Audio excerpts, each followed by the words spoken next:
ಅಪ್ಪ I love you ಪಾ. ತುಂಬಾ ಖುಷಿ ಆಯ್ತು ಮಗಳೇ. ನಾನೇನಂತ ತರ್ಸಿದೀನಿ ಅಂದ್ರೆ ಇವ್ರು ನಂಬೋದಕ್ ಸಾಧ್ಯನೇ ಇಲ್ಲ, ಅದಕ್ಕೋಸ್ಕರ ನಾನು ಒಂದ್ ಸುಳ್ಳು ಹೇಳ್ದೆ. ಎಷ್ಟಿದು? ನನಗೇನು ಕಾಣಿಸಿಲ್ಲ ಅಂದ್ರೆ ನೆಕ್ಸ್ಟ್ ಹೌದಾ, ಸರಿ ಬಾ. ಎಲ್ಲಿದ್ಯಪ್ಪ ಸೋಫಾ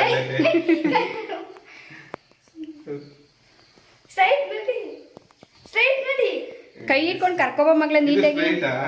ನಿಂತ್ಕೋ ನಿಂತ್ಕೋ ನಿಂತ್ಕೋ, ಅಲ್ಲೇ ನಿಂತ್ಕೋ, ಅಲ್ಲೇ ನಿಂತ್ಕೋ ಮಗ್ಳ. ಬಟ್ಟೆ ಬಿಚ್ಚು. ಅಷ್ಟೇನಾ? ಸರ್ಪ್ರೈಸ್. ಏನು ಸರ್ಪ್ರೈಸ್? ಏನ್ ಸರ್ಪ್ರೈಸ್? ಥ್ಯಾಂಕ್ ಯು ಮಗಳೇ. ಹೇಗಿದೆ ಡೆಕೋರೇಷನ್? ಇಲ್ಲಿ ನೋಡ್ರಿ, ಕೇಕ್ ಎಷ್ಟು ದೊಡ್ಡ ಕೇಕ್ ಇಟ್ಟವ್ರೆ. ನೋಡ್ರಿ ನೋಡ್ರಿ, ಅಷ್ಟೇ ಐತೆ, ಕೇಕ್ ಇಟ್ಟಿಲ್ಲ. ಅಲ್ಲ, ನಾನೇನ್ ತೆಗ್ದಿಕ್ಕಿದ್ದೀನೋ ಅದನ್ನ ತಗೋಬಾ ಫಸ್ಟ್. ಏನ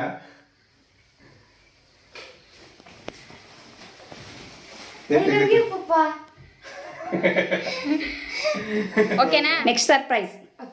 ಏನು ಸರ್ಪ್ರೈಸ್? ಸರ್ಪ್ರೈಸ್ ನನಗೆ ಗೊತ್ತಿಲ್ಲ. ನಮ್ಮಲ್ಲಿ ಏನೇನು ಸರ್ಪ್ರೈಸ್ ಇದೆ. ಏನ್ ಅನ್ಸ್ತಾ ಇದೆ ನಿಂಗೆ? ನಿಂಗೆ ಏನ್ ಅನ್ಸ್ತಾ ಇದೆ? ಖುಷಿ ಜೊತೆಗೆ ಆಶ್ಚರ್ಯ ಆಗ್ತದೆ. ಇದ್ ಮನೆ ಮಾಡಿದ ಕೇಕು. ಅದೇ ಗೊತ್ತಾಯ್ತು, ನೋಡ್ತಾನೆ ಗೊತ್ತಾಯ್ತು. ಶಾಕ್ ಅಂದ್ರೆ ಫುಲ್ ಶಾಕ್ ಮೇಲೆ ಶಾಕಿನೇ ಇದು. ಸಾರಿ, ಏನು ಅದ್ರ ಮೇಲೆ ಬರೆಯೋದಕ್ಕಾಗ್ಲಿಲ್ಲ ನನ್ನ ಕೈಲಿ. ನಾನು ಬರೆಯೋದಕ್ಕೋಸ್ಕರ ಅಂತಾನೆ ನಿನ್ನ ಹತ್ರ ಏನೇನೋ ಕೇಳಿದೆ, ಆದ್ರೆ ನೀನು ತಂದ್ಕೊಡ್ಲಿಲ್ಲ. ಇಡು. ಇದ್ರ ಮೇಲೆ ಏನು ಕ್ಯಾಂಡಲ್ ಸ್ಟ್ರೈಕ್, ಅದೇನ ಸ್ಪಾರ್ಕರ್? ಸಾರಿ, ಅದೆಲ್ಲ ಏನೂ ಇಲ್ಲ. ಫ್ರೀ ಚಾಕುನಲ್ಲೇ ಕೇಕ್ ಕಟ್ ಮಾಡ್ತಾರೆ. ಬಂಗ್ಲೆ ನೀನು ಏನ್ ಹೇಳ್ಬೇಕು? ಮಗ್ಲೆ ಒಂದ್ ನಿಮಿಷ ಆಯ್ತು ಮಗ್ಲೆ. ಪಪ್ಪಂಗೋಸ್ಕರ ಒಂದ್ ಸಾಂಗ್ ಆಡು ಮಗ್ಲೆ. ನಾನು ನೋಡಿದ ಮೊದಲ ವೀರ, ಬಾಳು ಕಲಿಸಿದ ಸಲಹೆಗಾರ, ಬೆರಗು ಮೂಡಿಸೋ ಜಾದುಗಾರ ಅಪ್ಪ. ನಾನು ಓದೋ ಪಾಠದಲ್ಲಿ ಅದು ಯಾಕೆ ನಿನ್ನ ಹೆಸರಿಲ್ಲ, ನೀನು ಇರುವ ಧೈರ್ಯದಲ್ಲಿ ಯಾರೊಂದಿಗೂ ನಾ ಸೋಲಲ್ಲ. ಅಪ್ಪ ಐ ಲವ್ ಯು ಪಾ. ತುಂಬಾ ಖುಷಿ ಆಯ್ತು ಮಗಳೇ. ಸಾಕಾಗಿದೆ ಕೇಕ್ ಮಾತ್ರ. ಏನ್ ಚೆನ್ನಾಗಿ ಮಾಡಿದಾರ. ಆಯ್ತಾ ಮಗ್ಲೆ? ಕೇಕ್ ಅಲ್ಲಿಡು, ಅಲ್ಲಿಡು, ಇಡು, ಪರವಾಗಿಲ್ಲ. ಸರ್ಪ್ರೈಸ್ ಇದೆ. ನೆಕ್ಸ್ಟ್ ಸರ್ಪ್ರೈಸ್ ಮಗ್ಲೆ. ನಾನು ಹೇಳದ್ನಲ್ಲ ಮಗ್ಲೆ, ಆ ತರನೇ ಬರ್ಬೇಕು.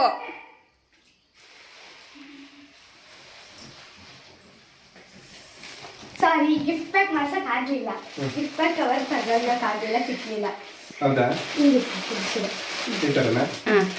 ಅಲ್ಲೇ ಸಿಜರ್ ಇಟ್ಟಿದ್ದೀನಿ ನೋಡು ಮಗ್ಲೆ. ಹೆಂಗ್ ವಿಡಿಯೋ ಮಾಡ್ತಾ ಇದ್ದೀನೋ ಖಂಡಿತ ಗೊತ್ತಿಲ್ಲ.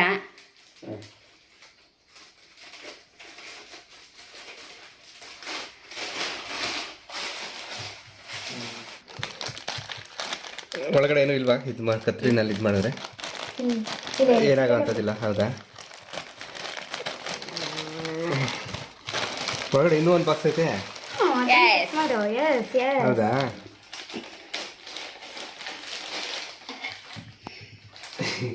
ಚಿಕ್ಕದು ಇದು. ಇನ್ನೂ ಒಂದು ಬಾಕ್ಸ್ ಐತಾ? ಕೆಳಗೆ ಇಟ್ಬಿಡ್ಲಾ? ಎಲ್ಲ ತೆಗ್ದಾಕ್ಬಿಡು ಕೆಳಗೆ.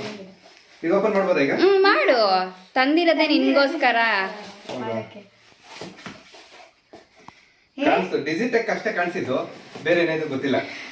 ಡಿಜಿಟೆಕ್ ಅಂತ ಐತೆ, ಬರ್ತಾನೆ ಇಲ್ಲ. ಬರುತ್ತೆ ನೋಡು. ಹಂಗೆ ಕಣ್ಣಲ್ಲೇ ಇದ್ ಮಾಡ್ತೀಯಪ್ಪ, ತೆಗುದ್ರೆ ಗೊತ್ತಾಗಲ್ವಾ?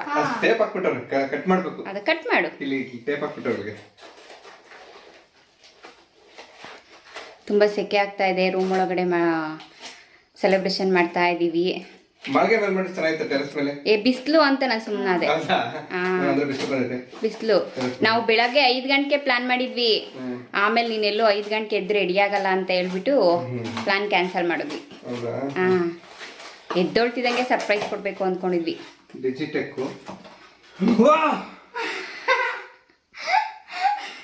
ಮೈಕು ನನ್ನ ಕನ್ಸು, ತುಂಬಾ ದಿನಗಳ ಕನ್ಸು ಮೈಕ್ ತಗೋಬೇಕು ಅಂತ, ತಗೊಳಕ್ಕಾಗಿರ್ಲಿಲ್ಲ. ಇದು ಯಾರು ಕೊಡ್ಸಿದ್ ಗಿಫ್ಟ್? ಯಾರು? ನಮ್ಮ ಶ್ರೀಮತಿಯವರು, ಜನ ಇಬ್ರು ಸೇರಿ. ತುಂಬಾ ಖುಷಿ ಆಯ್ತು ನನ್ಗೆ. ನಿಂಗೊಂದು ವಿಷಯ ಗೊತ್ತಾ? ಇದೇ ಮೈಕ್ನೆ ನೀನ್ 2 ಸರಿ ಬುಕ್ ಮಾಡಿ ಕ್ಯಾನ್ಸಲ್ ಆಗಿತ್ತು. ಹೌದು, ಒಂದ್ಸಲ ಅಡ್ರೆಸ್ ಇದಾಗಿದೆ ಅಂತ ಕ್ಯಾನ್ಸಲ್ ಆಯ್ತು. ಅದೇ ಮೈಕ್ನೆ ನಾವು ನಿನ್ ಮೊಬೈಲ್ ಇಂದ ನನ್ನ ಮೊಬೈಲ್ಗೆ ವಾಟ್ಸಪ್ ಅಲ್ಲಿ ತಗೊಂಡು ನನ್ನ ಫ್ರೆಂಡ್ ಕಡೆಯಿಂದ ನಿನ್ಗೆ ತರಿಸ್ಕೊಟ್ಟಿದೀವಿ. ತುಂಬಾ ಖುಷಿ ಆಯ್ತು, ತುಂಬಾ ತುಂಬಾ. ಈ ಖುಷಿಗೆ ಒಂದು ಕಾರಣ ನನ್ನ ಫ್ರೆಂಡು ಅಂತಾನು ಹೇಳ್ಬೋದು. ನನ್ನ ಫ್ರೆಂಡ್ಗೆ ನಮ್ಮ ಕುಟುಂಬದ ಕಡೆಯಿಂದ ತುಂಬಾ ತುಂಬಾ ತುಂಬಾ ಧನ್ಯವಾದಗಳು. ಇದೇ ಪಾರ್ಸಲ್ ಕಳ್ಸಿದ್ದವ್ರು ಮೊನ್ನೆ ತಗೊಂಡ್ಬಂದಿದ್ದು ನಿಮ್ಗೆ ಅಂತ ಹೇಳಿ ಸುಳ್ಳು ಹೇಳಿದ್ದು. ಸರ್ಪ್ರೈಸ್ ತುಂಬಾ ಇಷ್ಟ ಆಯ್ತು. ಕೇಕು ನನ್ನ ಕನ್ಸಲ್ಲೂ ಅನ್ಕೊಂಡಿರ್ಲಿಲ್ಲ. ಇಲ್ಲಿ ಹತ್ರ ತಗೋ ನೋಡ್ರಿ ಎಷ್ಟು ಚೆನ್ನಾಗಿದೆ ಅಂದ್ರೆ ಕೇಕು ಮನೇಲೇ ಮಾಡಿದ್ದಾರೆ. ನಿನ್ಗೆ ಇನ್ನೊಂದು ವಿಷಯ ಇಲ್ಲ, ಇನ್ನೊಂದು ವಿಷಯ, ಅದ್ರಲ್ಲಿ ಫ್ರೂಟಿ ಹೆಂಗ್ ಬಂತು ಅಂತ ಗೊತ್ತಾ? ಅದ್ರಲ್ಲಿ ಫ್ರೂಟಿ ಇತ್ತಲ್ಲ, ಅದನ್ನ ತೆಗೆದು ಕೇಕಿಗೆ ಬೇಕ್ರಿ ಮೊನ್ನೆ ಏನೋ ಹೋದಾಗ ದಿಲ್ಪಸ್ ಅಂತ ತಂದಿದ್ವಿ, ಅದ್ರೊಳಗಡೆ ಇರೋ ಫ್ರೂಟಿನ ತಕೊಂಡು ಇದ್ರ ಮೇಲೆ ಸೂಪರ್. ಇವತ್ತು ನಂಗೆ ತುಂಬಾ ಇಷ್ಟ ಆಯ್ತು. ಅದು ಈ ಗಿಫ್ಟ್ ಮಾತ್ರ ತುಂಬಾ ಇಷ್ಟ ಆಯ್ತು ನನಗೆ. ನನ್ನ ಕನ್ಸಿಗೆ ತುಂಬಾ ದಿನಗಳಿಂದ ಅನ್ಕೋತಿದ್ದೆ ಈ ತರ ಮೈಕ್ ತಗೋಬೇಕು ಅಂತ. ಕನಸು ನನ್ಸಾಗಿದೆ. ತುಂಬಾ ಥ್ಯಾಂಕ್ಸ್ ನಮ್ಮ ಶ್ರೀಮತಿ ಅವ್ರಿಗೆ, ನಮ್ಮ ಜಾಣೆ ಮಗಳಿಗೆ, ಮತ್ತೆ ನಿಮ್ಮ ಫ್ರೆಂಡ್ ಅವ್ರಿಗೆ ಎಲ್ರಿಗೂ ಥ್ಯಾಂಕ್ಸ್. ಏನ್ ಅನ್ಸ್ತು ಈ ಫಾದರ್ಸ್ ಡೇ ಸರ್ಪ್ರೈಸ್ ಯಾವ ತರ ಇತ್ತು ನಿನ್ಗೆ? ಏನ್ ಅನ್ಸ್ತು? ನೀನು ಅನ್ಕೊಂಡಿದ್ದ ನಾವ್ ಈ ತರ ಎಲ್ಲ ಮಾಡ್ತೀವಿ ಅಂತ? ಫಾದರ್ಸ್ ಡೇ ಅಂತ ಇಲ್ಲ, ಫಾದರ್ಸ್ ಡೇ ಅಂತ ಗೊತ್ತಿರಲ್ವಾ? ಶಾಕ್ ಮೇಲೆ ಶಾಕ್ ಅಂತಾರಲ್ಲ ಹಂಗ. ತುಂಬಾ ಖುಷಿ ಆಯ್ತು ನನಗೆ. ಅಲ್ಲ ಕೊಡಿಸ್ತು, ನಾವು ನಮಗ್ ಬಿಟ್ಟು ಅದಕ್ಕೆ ಪಪ್ಪಿ ಕೊಡ್ತೀಯಾ? ನಿನ್ ಖುಷಿ ನಿನ್ ಮುಖದಲ್ಲೇ ಕಾಣಿಸ್ತಾ ಇದೆ. ಹೀಗೆ ಖುಷಿಯಾಗಿರು ನಮ್ ಜೊತೆ ಯಾವಾಗ್ಲೂನು.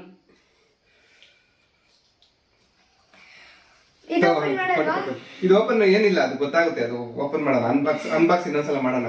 ಗಿಫ್ಟ್ ಫಂಕ್ಷನ್ ಹೋಗ್ಬೇಕು ಈಗ, ಅರ್ಜೆಂಟ್ ಒಂದು ಫಂಕ್ಷನ್ ರೆಡಿ ಆಗಿದ್ದೀವಿ ನೋಡ್ರಿ. ನಮ್ಮ ಶ್ರೀಮತಿ ಅವ್ರು ಇನ್ನೂ ಸ್ವಲ್ಪ ರೆಡಿ ಆಗೋದಿದೆ, ರೆಡಿಯಾಗಿ ಫಂಕ್ಷನ್ ಹೋಗಿ ಬರ್ತೀವಿ. ಅದಕ್ಕೆ ಶ್ರೀಮತಿ ಅವ್ರು ರೆಡಿ ಆಗಿಲ್ಲ ಅಂತ ವಿಡಿಯೋದಲ್ಲಿ ಬಂದಿಲ್ಲ. ಫಂಕ್ಷನ್ ಹೋಗಿ ಬಂದ್ಮೇಲೆ ಇದೆಲ್ಲ ಅನ್ಬಾಕ್ಸ್ ಮಾಡಿ ಅದೇನೋ ನೋಡೋಣ ಆಮೇಲೆ ಬೇಕಾದ್ರೆ. ಸರಿ. ಹಾಗೆ ನಾನು ಯಾವ ತರ ಡೆಕೋರೇಷನ್ ಮಾಡಿದ್ದೀನಿ ಅಂತ ಒಂದ್ಸರಿ ತೋರಿಸ್ತೀನಿ ನೋಡಿ. ನಾವು ಇದು ಮೇನ್ ಡೋರಿಂದ ಡೆಕೋರೇಷನ್ ಮಾಡಬೇಕು ಈ ಥರ ಎಲ್ಲ ಅಂತ ಅಂದ್ಕೊಂಡಿದ್ವಿ. ಆದರೆ ಮೇನ್ ಡೋರಿಂದ ಆಗಲಿಲ್ಲ, ಟೈಮ್ ಇರಲಿಲ್ಲ. ಫಂಕ್ಷನ್ಗೆ ಬೇರೆ ಹೋಗ್ಬೇಕಿತ್ತು. ಇದು ನಾನು ನಮ್ಮ ಮನೆಯವರು, ಇದು ನಮ್ಮ ಜಾಣಿ ಮಗಳು. ಅಲ್ವಾ, ಅಪ್ಪ ಮಗಳು. ಇದಪ್ಪ ಇದೇ ಮಗಳು. ನಾನು ಬೇರೆನೆ ಬಿಡಪ್ಪ, ಎಷ್ಟೇ ಆದ್ರೂ ಅಷ್ಟೇ. ಸರಿ ಆಯ್ತು. ಈಗ ನಾನು ಫಂಕ್ಷನ್ಗೆ ರೆಡಿ ಆಗ್ತೀನಿ ಆಯ್ತಾ? ಏನನ್ಸ್ತು ಇನ್ನೊಂದ್ಸರಿ ಹೇಳ್ಬಿಡು, ನಾವು ಖುಷಿ ಪಡ್ತೀವಿ. ನೀನ್ ಏನ್ ಅನ್ಕೊಂಡಿದ್ದೆ? ನೀನ್ ಫಾದರ್ಸ್ ಡೇ ನೆನಪಿಲ್ಲ ನಮ್ಗೆ. ಫಂಕ್ಷನ್ ಹೋಗ್ಬೇಕಲ್ಲ, ಫಂಕ್ಷನ್ ಹೋಗೋದೇ ನನ್ನ ತಲೆಯಲ್ಲಿ. ನಾವ್ ಇನ್ನೊಂದು ಗುರುವಾರ ಅಂತ ಯಾಕೆ ಹೇಳಿದ್ವಿ ಗೊತ್ತಾ? ಸಂಡೇ ಆದ್ರೆ ನೀನ್ ಹುಡುಕ್ತೀಯ ಅಂತ ಗೊತ್ತಿತ್ತು ನಮ್ಗೆ, ಅದಕ್ಕೆ ನಾವು ಗುರುವಾರ ಅಂತ ಹೇಳಿದ್ವಿ. ಏನ್ ಸಂಡೇ ಹುಡುಕ್ತೀನಿ ಅಂತ? ಗಿಫ್ಟ್ ಪಾರ್ಸಲ್ ನಾವು ಗುರುವಾರ ಓಪನ್ ಮಾಡ್ಬೇಕು ಅಂತ ಮಾತಾಡ್ಕೊಂಡಿದ್ವಿ, ನೆನ್ಪಾಯ್ತಾ? ಗುರುವಾರ ಆದ್ರೆ ನಾವು ಮುಂಚೆನೆ ಸಂಡೇ ಓಪನ್ ಮಾಡ್ಬೇಕು ಅಂತ ಹೇಳಿದ್ರೆ ನೀನು ನಿಂಗೆ ಅನುಮಾನ ಬಂದಿರೋದು, ಏನಕ್ಕೆ ಇವ್ರು ಸಂಡೇ ಓಪನ್ ಮಾಡಕ್ ಹೇಳ್ತಾ ಇದ್ದಾರೆ ಅಂತ. ಇನ್ನೊಂದು, ನಾನು ಯಾವತ್ತೂ ಏನು ಪಾರ್ಸಲ್ ತರ್ಸಿಲ್ಲ ಕೊರಿಯರ್ ಅಲ್ಲಿ ಆತರ ಎಲ್ಲ. ನನ್ಗೇನ ಅಂತ ತರ್ಸಿದ್ರೆ ನೀನು ಒಪ್ಪುತ್ತಾ ಇರ್ಲಿಲ್ಲ, ಅದಕ್ಕೆ ನಾನು ನನ್ನ ಫ್ರೆಂಡ್ ಹೆಸರು ಹೇಳ್ಬಿಟ್ಟು ನಿನ್ಗೆ ಸುಳ್ಳು ಹೇಳಿದೀನಿ. ಕ್ಷಮೆ. ತುಂಬಾ ಖುಷಿ ಆಯ್ತು, ತುಂಬಾ ಇಷ್ಟ ಆಯ್ತು. ಇದ್ಮೇಲೆ ನಮ್ಮ ಬ್ಲಾಗ್ಸ್ ಅಲ್ಲಿ ಸ್ವಲ್ಪ ವಾಯ್ಸ್ ಚೆನ್ನಾಗಿ ಬರುತ್ತೆ. ಅದು ಸ್ವಲ್ಪ ಇದಿತ್ತು, ಬರೀ ನಾವ್ ಯಾವ್ದು ಮೈಕ್ ಯೂಸ್ ಮಾಡ್ತಿರಲಿಲ್ಲ, ಬರೀ ಮೊಬೈಲ್ ಅಲ್ಲೇ ಇಷ್ಟು ದಿನ ಮಾಡ್ತಾ ಇದ್ದಿದ್ದು. ಮೈಕ್ ಇದೆ, ಇನ್ಮೇಲೆ ಅಂಗಳದಲ್ಲಿ ಅಡಿಗೆ ಆಗ್ಬೋದು, ಮನೆ ಒಳಗಡೆ ಎಲ್ಲ ವ್ಲಾಗ್ಸ್ ಮಾಡ್ಬೋದು. ತುಂಬಾ ವಾಯ್ಸ್ ಕ್ಲಿಯರ್ ಕೇಳಿಸುತ್ತೆ. ಇದೊಂದು ಭರವಸೆ ಕೊಡ್ತೀನಿ ನಾನು. ಹೀಗೆ ನಮ್ಗೆ ಸಪೋರ್ಟ್ ಮಾಡ್ತಾ ಇರಿ. ಅಷ್ಟೇ. ಖುಷಿ ಆಯ್ತಾ? ಸರಿ, ಈಗ ರೆಡಿಯಾಗಿ ಫಂಕ್ಷನ್ ಮಾಡ್ತೀವಿ. ಫಂಕ್ಷನ್ಗೆ ಹೋಗಿ ಫಂಕ್ಷನ್ ಇಂದ ಬಂದ್ಮೇಲೆ ಮತ್ತೆ ಬ್ಲಾಗ್ ಮಾಡೋದಕ್ಕಾಗಿಲ್ಲ. ಆ ಫಂಕ್ಷನ್ ಇದೆಯಲ್ಲ, ಆ ಬ್ಲಾಗು ಸಪ್ರೇಟ್ ಬ್ಲಾಗ್ ಇದೆ, ಅದು ಬೇರೆ ಬ್ಲಾಗ್ ಹಾಕ್ತೀನಿ ನೆಕ್ಸ್ಟ್ ಬ್ಲಾಗಲ್ಲಿ. ಅದೇನು ಫಂಕ್ಷನು ಯಾವುದು ಅಂತ ನೆಕ್ಸ್ಟ್ ಬ್ಲಾಗಲ್ಲಿ ಹೇಳ್ತೀವಿ. ಈಗ ನೆನ್ನೆ ಏನು ಮಾಡಿದ್ವಿ, ಫಾದರ್ಸ್ ಡೇ ಸೆಲೆಬ್ರೇಷನ್ನು ತುಂಬ ಸರ್ಪ್ರೈಸ್ ಕೊಟ್ರಲ್ಲ, ಅದೇ ಬ್ಲಾಗ್ನ ಮತ್ತೆ ಇವತ್ತು ಮಾರನೇ ದಿನ ಬೆಳಗ್ಗೆ ಕಂಟಿನ್ಯೂ ಮಾಡ್ತಿರೋದು. ಇದು ನೋಡಿ, ನನಗೆ ತುಂಬ ಇಷ್ಟ ಆಗುವಂಥ ಗಿಫ್ಟ್ ಕೊಟ್ಟಿದ್ದಾರೆ. ಗಿಫ್ಟ್ನ ಇವಾಗ ಅನ್ಬಾಕ್ಸ್ ಮಾಡೋಣ. ಅನ್ಬಾಕ್ಸ್ ಮಾಡೋದಕ್ಕೂ ಮುಂಚೆ ನನಗೆ ಸ್ವಲ್ಪ ಕುತೂಹಲ ಇದೆ, ಕ್ಯೂರಿಯಾಸಿಟಿ ಇದೆ. ನಮ್ಮ ಶ್ರೀಮತಿಯವರು ಹೇಗೆಲ್ಲ ಪ್ರಿಪ್ರೇಷನ್ ಮಾಡ್ಕೊಂಡು ತಯಾರಿ ಮಾಡ್ಕೊಂಡು, ಅಂದರೆ ನಮ್ಮ ಮನೇಲಿ ನನಗೆ ಗೊತ್ತಿಲ್ದಂಗೆ ಕೇಕ್ ಮಾಡಿ ಎಲ್ಲ ರೆಡಿ ಮಾಡಿದ್ರಲ್ಲ, ಅದು ತುಂಬ ಕುತೂಹಲ ಇದೆ. ನಮ್ಮ ಶ್ರೀಮತಿ ಅವ್ರ ಬಾಯಿದಾನೆ ಕೇಳೋಣ, ಅದು ಹೆಂಗೆ ಎಲ್ಲ ರೆಡಿ ಮಾಡ್ಕೊಟ್ರು, ತಯಾರು ಮಾಡ್ಕೊಟ್ರು ಅಂತ. ನಾನು ಹೇಳ್ಬೇಕು ಅಂದ್ರೆ ಒಂದು ವಾರದ ಹಿಂದಿಂದಾನೇ ನಾವು ಪ್ಲಾನ್ ಮಾಡ್ಕೊಂಡಿದ್ವಿ, ನಾನು ಜಾನೆ ಮಗಳು. ಏನ್ ಗಿಫ್ಟ್ ಕೊಡ್ಬೇಕು, ಯಾವ ತರ ಮಾಡ್ಬೇಕು ಅಂತೆಲ್ಲ ಹೇಳ್ಬಿಟ್ಟು, ಅದರಲ್ಲಿ ಮೊದಲನೇದಾಗಿ ಏನ್ ಗಿಫ್ಟ್ ಕೊಡ್ಬೇಕು ಅಂತ ಪ್ಲಾನ್ ಮಾಡ್ಕೊಂಡ್ವಿ. ಅದ್ ಪ್ಲಾನ್ ಮಾಡ್ಕೊಂಡಿದ್ದಾದ್ಮೇಲೆ ನನ್ನ ಫ್ರೆಂಡ್ಗೆ ತುಂಬಾ ಥ್ಯಾಂಕ್ಸ್ ಹೇಳ್ಬೇಕು. ಯಾಕಂದ್ರೆ ಈ ಖುಷಿಗೆ ಒಂದ್ ಕಾರಣ ಅವರು ಅಂತಾನು ಹೇಳ್ಬೋದು. ನನ್ನ ಫ್ರೆಂಡ್ ಮೂಲಕ ನಾವು ಇದನ್ನ ಆನ್ಲೈನ್ ಅಲ್ಲಿ ತರಿಸ್ಕೊಂಡ್ವಿ. ನನ್ನ ಫ್ರೆಂಡು ನಮ್ಮ ಮನೆ ಅಡ್ರೆಸ್ಗೆ ಕೊರಿಯರ್ ಮಾಡಿಕೊಟ್ರು. ನಾವು ಅವ್ರಿಗೆ ಅಡ್ರೆಸ್ ಕಳಿಸಿದ್ದೆ ಮುಂಚೆನೆ ನಾನು. ಆಮೇಲೆ ಬಂದ್ಮೇಲೆ ಏನ್ ಹೇಳ್ಬೇಕು ಯೋಚನೆ ಮಾಡ್ತಾ ಒಂದ್ ನಿಮಿಷ ಇದು ಹೇಳ್ತೀನಿ. ನಾನು ಈ ಕೊರಿಯರ್ ತಗೊಂಡ್ ಬರೋದಕ್ಕೆ ಜೊತೆಲಿ ನನ್ನೂ ಕರ್ಕೊಂಡೋಗಿ, ನಾವು ಏನೇ ಕೊರಿಯರ್ ಬಂದ್ರು ಇದು ಏನಿದು ಆನ್ಲೈನಲ್ಲಿ ಏನಾದ್ರು ಆರ್ಡರ್ ಮಾಡಿದ್ರೆ ಅಮೆಜಾನ್, ಫ್ಲಿಪ್ಕಾರ್ಟು ಈ ತರ ಮನೆ ಹತ್ರನೇ ತಂದು ಕೊಡ್ತಾರೆ. ಆದ್ರೆ ಕೊರಿಯರ್ ಅಲ್ಲಿ ಬಂದ್ರೆ ಮಾತ್ರ ನಾವು ಟೌನ್ಗೆ ಹೋಗಿ ತರಬೇಕು. ಹೋಗಿದ್ವಿ, ಜೊತೆಲೇ ಹೋಗಿದ್ದೀನಿ. ಏನ್ ಹೇಳಿದ್ ಇವ್ರು ನನಗೆ, ನಮ್ಮ ಫ್ರೆಂಡು ಅಂದ್ರೆ ಇವ್ರ ಫ್ರೆಂಡು ಇವ್ರಿಗೆ ಅಂತ ಏನೋ ಕಳಿಸಿದಾರಂತೆ ಪಾರ್ಸಲ್ ಅಂತ ಹೇಳಿ ಆಯ್ತು ಅಂತೇಳಿ, ಅದು ಇವ್ರ ಫ್ರೆಂಡ್ ಕಡೆಯಿಂದನೇ ಫೋನ್ ಮಾಡಿಸಿದ್ರು. ಅವರು ಮೇಡಮ್ ಫೋನ್ ಮಾಡಿ ಹೆಂಗೆ ಹೇಳಿದ್ರು ಆ ಥರ. ಸರಿ ಆಯಿತು ಅಂತ ಹೇಳ್ಬಿಟ್ಟು ತಗೊಬಂದ್ವಿ. ಅದು ತಗೊಬಂದ್ಮೇಲೆ ಏನು ಹೇಳಿದ್ರು ಅಂತ ಇವ್ರ ಬಾಯಿಂದನೇ ಕೇಳಿ ಹೇಳಮ್ಮ. ಅದೇನ ತಗೊಬಂದಿದ್ದಾಗ ನಾನೇನು ಆನ್ಲೈನಲ್ಲೆಲ್ಲ ಏನು ಬುಕ್ ಮಾಡೋದಕ್ಕೆ ಹೋಗಲ್ಲ. ನಾನೇನಂತ ತರಿಸಿದ್ದೀನಿ ಅಂದರೆ ಇವ್ರು ನಂಬೋದಕ್ಕೆ ಸಾಧ್ಯನೇ ಇಲ್ಲ. ಅದಕ್ಕೋಸ್ಕರ ನಾನು ಒಂದು ಸುಳ್ಳು ಹೇಳಿದೆ. ಏನು ಗೊತ್ತಾ, ನನ್ನ ಫ್ರೆಂಡ್ ಕಳಿಸಿದ್ದಾರೆ, ಇದು ನನಗೋಸ್ಕರ ಅಂತ ಕಳಿಸಿರೋದಂತೆ. ಇದನ್ನ ಗುರುವಾರನೇ ಓಪನ್ ಮಾಡ್ಬೇಕಂತೆ ಅಂತ ಹೇಳಿದೆ. ಇನ್ನೊಂದು, ಗುರುವಾರನೇ ಯಾಕೆ ಓಪನ್ ಮಾಡಬೇಕು ಅಂತ ಹೇಳಿದೆ ಗೊತ್ತಾ? ಇವಾಗ ನಾನು ಏನಾದರೂ ಇಂಥ ದಿನ ಓಪನ್ ಮಾಡ್ಬೇಕಂತೆ ಅಂದರೆ ಆ ದಿನನ ಪೂರ್ತಿ ಇವರು ಚೆಕ್ ಮಾಡ್ತಾರೆ. ಏನಿರ್ಬೋದು, ಏನಾದರೂ ಹಬ್ಬ ಇರ್ಬೋದಾ, ಏನಾದರೂ ದೇವ್ರು ಇರ್ಬೋದಾ, ಏನಿರ್ಬೋದು ಅಂತೆಲ್ಲ ತುಂಬ ಚೆಕ್ ಮಾಡ್ತಾರೆ. ನಾವು ಸಂಡೇ ಓಪನ್ ಮಾಡಬೇಕು ಅಂತ ಹೇಳಿದಿದ್ರೆ ಅವ್ರೇನ ಹುಡುಕಿರೋರು ಮೊಬೈಲಲ್ಲಿ ಹುಡುಕ್ತಿದಂಗೆ ಅವ್ರಿಗೆ ಗೊತ್ತಾಗ್ಬಿಟ್ರು ಅದು ಫಾದರ್ಸ್ ಡೇ ಇದೆ ಅದಕ್ಕೆ ತರಿಸಿದ್ದಾರೆ. ನಿಜ, ನನಗೆ ಗೊತ್ತಾಗಿಲ್ಲ ಫಾದರ್ಸ್ ಡೇ ಐತೆ ಅಂತಾನೆ ಗೊತ್ತಿಲ್ಲ. ಅದಕ್ಕೆ ನಾನು ಗುರುವಾರ ಓಪನ್ ಮಾಡ್ಬೇಕು. ಅಂದ್ರೆ ಇನ್ನೊಂದು, ಇವರು ಏನಾದ್ರು ಮಧ್ಯಾಹ್ನದ ಮೇಲೆ ಅಥವಾ ಸಂಜೆ ಮೇಲೆ ಮಾಡಿದ್ರೆ ಖಂಡಿತ ಗೊತ್ತಾಗದು. ಯಾಕಂದ್ರೆ ಯಾರಾದ್ರೂ ಸ್ಟೇಟಸ್ ಹಾಕ್ತಿದ್ರು, ನೋಡ್ತಾ ಇದ್ದೆ, ಗೊತ್ತಾಗ್ಬಿಡೋದು. ಮತ್ತೆ ಇನ್ನೊಂದು, ನನಗೆ ಬೆಳಿಗ್ಗೆ ಎದ್ದು ನಾನು ತೋಟದ ಹತ್ರ ಹೋದೆ ಕಾಯೆಲ್ಲ ಹಾಕೊಬರೋದಕ್ಕೆ. ಅವಾಗ ಬ್ಲಾಗ್ ಮಾಡ್ಕೊಂಡು ಬಂದೆ. ಆಗ ನಾನು ಮೊಬೈಲ್ ಮುಟ್ಟಿಲ್ಲ, ನೋಡಿಲ್ಲ. ಮತ್ತೆ ಫಂಕ್ಷನ್ಗೆ ಹೊರಡ್ಬೇಕಿತ್ತಲ್ಲ, ಆ ಫಂಕ್ಷನ್ಗೆ ಹೊರಡೋ ಇದರಲ್ಲಿ ತಯಾರಿಲ್ಲ, ನಾನು ಮೊಬೈಲ್ ಇದು ಮಾಡಿಲ್ಲ. ಹಾಗಾಗಿ ನನಗೆ ಗೊತ್ತಾಗಲಿಲ್ಲ. ಅಂದರೆ ಗೊತ್ತಾಗ್ಬಿಡೋದು, ಯಾರಾದರೂ ಸ್ಟೇಟಸ್ ಆಗಿರೋರು ನೋಡ್ತಿದ್ದೆ, ಗೊತ್ತಾಗ್ಬಿಡೋದು. ಹಾಗಾಗಿ ನನಗೆ ಗೊತ್ತಾಗಿಲ್ಲ ಫಾದರ್ಸ್ ಡೇ ಇದೆ ಅಂತ. ಅದು ನನಗೆ ಸರ್ಪ್ರೈಸ್. ನನಗೆ ಇದೆಲ್ಲ ಬೇಡ, ಗಿಫ್ಟ್ ತರಿಸಿದ್ದು ಓಕೆ, ನನಗೆ ಗೊತ್ತಾಯ್ತೀನಿ ಹೇಳಿದೆ. ಆದರೆ ಕೇಕ್ ಮಾಡಿದ್ದು ನನಗೆ ಅದು ತುಂಬ, ಯಾಕೆಂದ್ರೆ ನಮ್ಮನೇಲೇ ಇದ್ದು ನಮ್ಮನೇಲಿ ಮಾಡೋ ಕೇಕು ನನಗೆ ಗೊತ್ತಾಗಿಲ್ವಲ್ಲ, ಅದೇ ಆಶ್ಚರ್ಯ ತುಂಬ. ಅದ್ರ ಬಗ್ಗೆ ನನಗೆ ಕೇಕ್ ಮಾಡಿದೆ ಹೆಂಗ್ ಗೊತ್ತಾ, ನೀನು ಏನೋ ಬೋರಿಂಗ್ ಏನೋ ಇತ್ತರ್ಬೇಕು ಅಂತ ಅದೇನ್ ಹೇಳೋದು, ಮೋಟರ್ ಪಂಪ್ ಏನೋ ಮೋಟರ್ ಪಂಪು ಸೇಲ್ ಮಾಡಿತ್ತು ನಮ್ಮಪ್ಪ. ಅದು ತಗೋಬರ್ಬೇಕು, ಸಂಪಲ್ ಇಟ್ಟಿದ್ರು ಊರಲ್ಲಿ ಹಳೆ ಮನೆ ಹತ್ರ. ಅದ್ ತಗೋಬರೋದಕ್ಕೆ ಅಂತ ಹೋದೆ. ಒಂದ್ 2 ಅವರ್ ಕೆಲಸ ಇತ್ತಲ್ಲಿ, ಅದೆಲ್ಲ ನೀರೆಲ್ಲ ಖಾಲಿ ಮಾಡಿ ತರೋದಕ್ಕೆ. ನೀನ್ ತಗೊಂಡ್ ಬರೋ ಅಷ್ಟರಲ್ಲಿ ನಾನು ಕೇಕ್ ನಾನು ಮುಂಚೆನೆ ಎಲ್ಲಾ ಪ್ಲಾನ್ ಮಾಡಿದೆ ಕೇಕ್ ಮಾಡ್ಬೇಕು ಅಂತ ಹೇಳ್ಬಿಟ್ಟು. ಅದಕ್ಕೆ ಎಲ್ಲ ರೆಡಿ ಮಾಡ್ಬಿಟ್ಟು ಇಟ್ಟೆ. ಅದು ಬರೇ ಪ್ಲೈನ್ ಕೇಕ್ ಆದ್ರೆ ಚೆನ್ನಾಗಿರಲ್ಲ ಅಂತ ಹೇಳ್ಬಿಟ್ಟು ಏನ್ ಮಾಡಿದೆ ಗೊತ್ತಾ, ಇವ್ರು ದಿಲ್ ಪಸಂದ್ ಕೊಡ್ಸಿ ಅಂತ ಕೇಳಿ ದಿಲ್ ಪಸಂದ್ ತಗೊಂಡ್ಬಂದಿದೆ ನಾನು ಮೊನ್ನೆ ಮಧುಗಿರಿಗೆ ಹೋದಾಗ. ಅದೇ ಇದು ಕೊರಿಯರ್ ತರಕ್ ಹೋಗ್ತೀನಿ ನಾನು.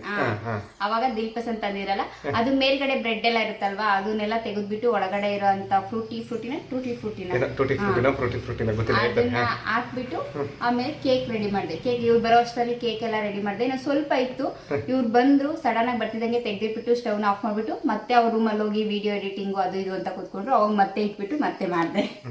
ನನಗೆ ತುಂಬಾ ನಾನು ಎಷ್ಟು ದಡ್ಡ, ಎಷ್ಟು ಮೂರ್ಖ ಅನ್ನಿಸ್ತಾ ಇತ್ತು ನನಗೆ. ನಮ್ಮ ಮನೇಲಿ ಕೇಕ್ ಮಾಡಿದ್ರೆ ನನಗೆ ಗೊತ್ತಿಲ್ದಂಗೆ. ದಡ್ಡ ಮೂರ್ಖ ಅಲ್ಲ, ನಿನ್ಗೆ ಖುಷಿ ಆಗ್ಲಿ ಅಂತ ನಾವು ಪ್ರೀತಿಯಿಂದ ಮಾಡಿರೋದು. ತುಂಬಾ ಖುಷಿ ಆಯ್ತು ನನಗೆ.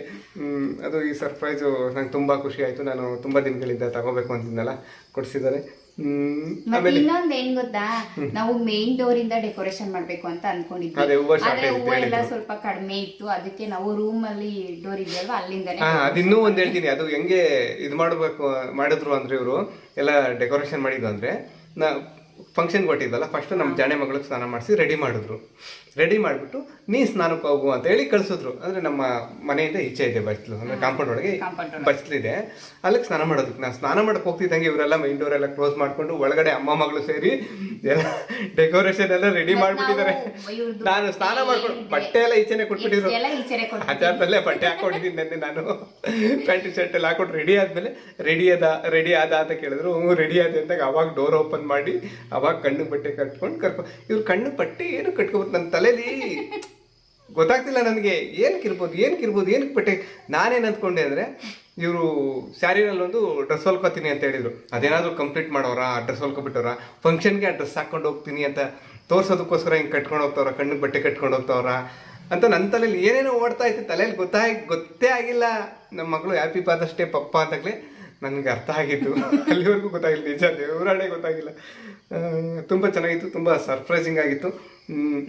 ತುಂಬಾ ಖುಷಿ ಆಯ್ತು. ಇದು ಓಪನ್ ಮಾಡಿ ತೋರಿಸ್ತೀನಿ ನಿಮ್ಗೆ.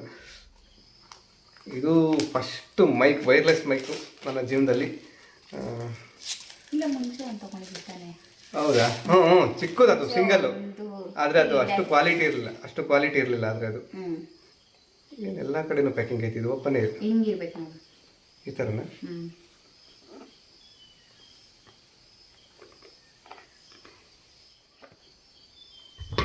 ಡಿಜಿಟೆಕ್ ಏನೋ ಒಂದು ಇದು ಕೊಟ್ಟಿದ್ದಾರೆ. ಏನಿದು? ಇದು ಚಾರ್ಜಿಂಗ್ ಕೇಸ್ ಏನೋ ಬರುತ್ತೆ. ನಾನು ಇದ್ರ ಬಗ್ಗೆ ತುಂಬ ರಿವ್ಯೂ ನೋಡಿಬಿಟ್ಟಿದ್ದೀನಿ. ಇದು ಇದು ಆರ್ಡ್ರ್ ಮಾಡಿದ್ದೆ ನಾನು. ಇದು ಚಿಕ್ಕದು ಇದು ಕೊಟ್ಟಿದ್ದಾರೆ. ಇವು ಮೈಕು. ಇದ್ರ ಬಗ್ಗೆ ನಾನು ತುಂಬ ರಿವ್ಯೂ ನೋಡಿ ಇದು ಮಾಡಿ, ತುಂಬ ಇದಕ್ಕೆ ಮ್ಯಾಗ್ನೆಟ್ ಇರುತ್ತೆ. ಈ ಥರ ಹಾಕ್ಕೊಂಡು ಈ ಥರ ಆರಾಮಾಗಿ ನೋಡ್ರಿ ಮೈಕ್ ಹಾಕಿದ್ದೀವಿ ಅಂತ ಗೊತ್ತಾ, ಏನೋ ಒಂದು ಬಟನ್ ಥರ ಇರುತ್ತೆ, ಆರಾಮಾಗಿ ವ್ಲಾಗ್ ಮಾಡ್ಬೋದು. ಇನ್ಮೇಲೆ ವಾಯ್ಸು ನಿಮಗೆ ತುಂಬ ಕ್ಲಿಯರಾಗಿ ಕೇಳಿಸುತ್ತೆ. ಇದು ನಿಜ ಹೇಳ್ತೀನಿ, ನನಗೆ ಮೈಕ್ ಬಗ್ಗೆ ಏನೂ ಗೊತ್ತಿರಲಿಲ್ಲ. ಇವರು ಮೈಕಲ್ಲಿ ಏನಾದರೂ ಮೈಕ್ ಬಗ್ಗೆ ಎಲ್ಲ ಹುಡುಕಿ ಸರ್ಚ್ ಮಾಡಿ ಆವಾಗ ನನ್ನ ಮೊಬೈಲ್ಗೆ ಶೇರ್ ಮಾಡೋರು, ಇದನ್ನು ತೊಗೋತೀನಿ ನಾನು ಅಂತ ಹೇಳ್ಬಿಟ್ಟು ಅವರು ಶೇರ್ ಮಾಡಿದ್ದ ನಾನು ಹಾಗೆ ಇಟ್ಕೊಂಡಿದ್ದೆ. ಇದು ಬಂದ್ಬಿಟ್ಟು ಚಾರ್ಜರು. ಚಾರ್ಜರ್ ಇದು ಪಿನ್ ಕೊಟ್ಟಿದ್ದಾರೆ. ನಮಗೇನು OTG ಇದ್ರದ್ದು ರಿಸೀವರ್ದು. ಇದು ರಿಸೀವರು ಮೊಬೈಲ್ಗೆ ಕನೆಕ್ಟ್ ಮಾಡೋದಕ್ಕೆ ಎಲ್ಲ ಇರಲಿ. ಆಮೇಲೆ ನೀಟಾಗೆಲ್ಲ ನೋಡಿ ಇದು ಮಾಡ್ಕೋತೀವಿ. ಚಾರ್ಜ್ ಹಾಕಬೇಕು. ಇದು ಚಾರ್ಜಿಂಗ್ ಕೇಸ್. ಇದು ಚಾರ್ಜ್ ಇದರೊಳಗಿಟ್ಟು ಚಾರ್ಜ್ ಮಾಡೋದು. ಮೈಕು ಚಾರ್ಜ್ ಆಗುತ್ತೆ. ಇಲ್ಲಿ ಡಿಸ್ಪ್ಲೇ ತೋರಿಸುತ್ತೆ ಎಷ್ಟು % ಚಾರ್ಜ್ ಇದೆ ಮೈಕು ಅಂತೆಲ್ಲ. ಚೆನ್ನಾಗಿದೆ. ತುಂಬ ಖುಷಿ ಆಯಿತು. ತುಂಬ ಥ್ಯಾಂಕ್ಸ್ ನಮ್ಮ ಜಾಣೆ ಮಗಳಿಗೆ, ನಿನಗೆ ಎಲ್ರಿಗೂ ತುಂಬ ಥ್ಯಾಂಕ್ಸ್. ಇನ್ನೇನು ಹೇಳ್ಬೋದು, ಇನ್ನೇನಿಲ್ಲ, ಎಲ್ಲ ತುಂಬ ಸರ್ಪ್ರೈಸ್ ಮತ್ತು ತುಂಬ ಖುಷಿ ಆಯಿತು. ಈ ಮೈಕ್ ಅಂತೂ ನನ್ನ ಕನಸು, ತುಂಬ ದಿನಗಳಿಂದ ತೊಗೋಬೇಕು ಅಂತಿದ್ದು ಕನಸು ನನಸಾಗಿದೆ. ತುಂಬ ಒಳ್ಳೆ ಸರ್ಪ್ರೈಸೇ ಕೊಟ್ಟಿದ್ದಾರೆ. ಅಷ್ಟೇ, ಇಷ್ಟು ಹೇಳ್ತಾ ಇವತ್ತಿನ ವ್ಲಾಗ್ನ ಇಲ್ಲಿಗೆ ಮುಗಿಸ್ತಾ ಇದ್ದೀವಿ. ಮತ್ತೊಂದು ವ್ಲಾಗಲ್ಲಿ ಮತ್ತೆ ಸಿಗ್ತೀವಿ. ಬಾಯ್. ಎಲ್ರಿಗೂ ಒಳ್ಳೆಯದಾಗಲಿ. ಧನ್ಯವಾದ.